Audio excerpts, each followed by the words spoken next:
Then they called me during Ramadan, short notice. So it was like a couple weeks, and it was Alan Joe Band. And I was like, we have to take it. So we took it, and it was International Fight Week, too. So that just changed everything, too, because it's like a lot more pressure on it. How do you train during Ramadan? How did you organize it? Honestly, it's just basically, I don't really change anything but the way I eat at night, because I'm cutting weight at night. So I have to make sure that since I'm cutting weight in a camp, I have to eat healthier. So, but you can't drink water during the day. No, right? you're not drinking water or no Are you water or food during the day. During the day? Yeah, so I'll train in the morning at 10:30 a.m. No water. No water. So I'll train at 10:30, and then I'll have another practice at 6, and then. And so at 6, what time you're allowed to eat when the sun goes down? I'm allowed to eat. Usually during those times, it was during the sun was going down at like 7:38. So the moment the sun goes down, that's when you can drink water, and that's when you can eat food. Yeah. So you're training with no water. Yeah. I'm not training with no water or food. That's crazy. Do you get up early and eat? Yeah. So like our morning prayers usually at like 4:30 a.m. So you have all the way up until that 4:30 a.m. to eat or drink. So I'll wake up probably 4 a.m. and then I'm treating it like I just had a weight cut. So I'm drinking a Pedialyte. I'm getting my electrolytes in. I'm making sure that I'm having good carbs that I'm going to have so I'll be able to train. So I'm eating white rice, eggs, good protein. So I just have to be very smart with what I'm eating and not just like junk. Right. A lot of people during Ramadan, they're gaining more weight because like you're not eating all day, you're not drinking all day, then it's time to break your fast. So you'll eat a little bit of dinner. Your stomach's already shrunk, so you're not that hungry, but then you're eating sweets.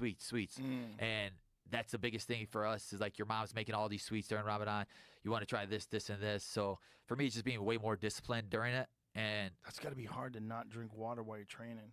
Yeah, I think probably after day 4, my body like gets used to it. It just toughens up. And I tell people like you never know how strong your body really is until you push it. And I think it just like evolves and it learns to keep doing it.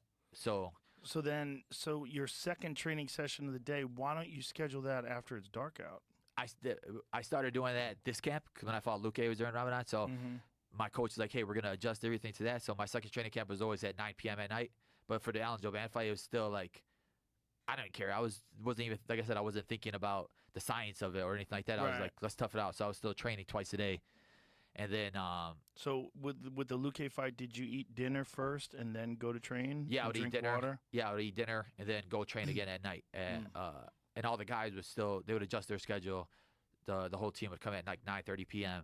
and then they would come and train with me at that time. Well, that's nice. Yeah. Did you like nap during the day? Like, how did you take care of your days? Yeah, so you do your morning. I do my morning session, whatever it was, and then during Ramadan you try to be closer to God. So it's not like just starving yourself or staying away from food and drink. It's like you want to get closer to God. So you're trying to read the Quran. You're trying to be more at the mosque whenever you can.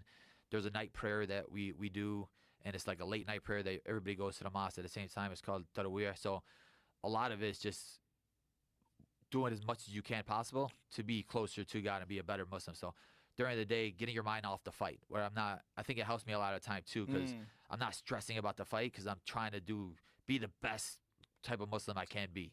So read the Quran more. You want to try to read the whole Quran during the month of Ramadan.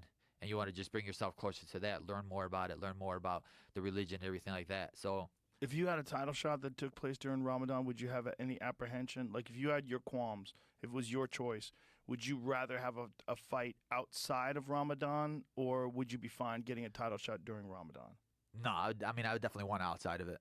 It does compromise you. It's hard. Yeah, it's like it's not easy, and I always tell myself like, I'm not gonna not another fight during Ramadan again. Like they call us this time, I'm gonna say no.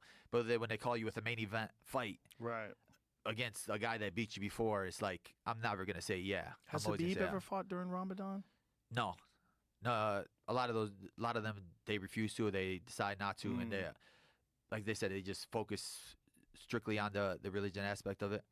So. Like I said, for me, I've done it outside of the UFC a lot of the times, and I fought a couple of times outside of the UFC during Ramadan. So I had like a game plan of what I was doing and a way of just toughing it out through it. So I think it just helped me out in general. But yeah, back to the Joe Band fight, International Fight Week. I think it was Brock Lesnar fighting that week too. So it was just a lot of eyes. It's cool to see, and I was never one of those guys beforehand that would like watch tape or break down film or anything like that. It was just like, we're 9-0. We're gonna go in there. We're gonna beat them. So going there, it was a tough fight. We ended up losing a decision, but it was fight of the night. So, and it was like I said, I'm a terrible loser. So I'm putting my head down. I'm like upset. Like I don't want to talk to nobody. And then my coach is telling me like, bro, like the crowd's going nuts. You got to feel the energy. Look at the crowd. Still embrace the moment, even though you lost. And like I had so many fighters come up to me that day, and it was like, it was crazy because it was like Max Holloway came up to, hey, respect, bro. Diego Sanchez, hey, you're a beast, you're a monster. And these are guys like I looked up to and like loved to watch fight, but like I didn't care at all just because I lost. So like, but thinking back to those, I wish I would have like been a better loser at that time because we won the $50,000 bonus too. And I was like, I don't care, man. And me and Joe Banner are like at the hospital. And he's like, we won the bonus, and I'm like just crying, like get away from me, dude. Yeah, it's easy for him to say. You Yeah. got the W. Yeah. Yeah.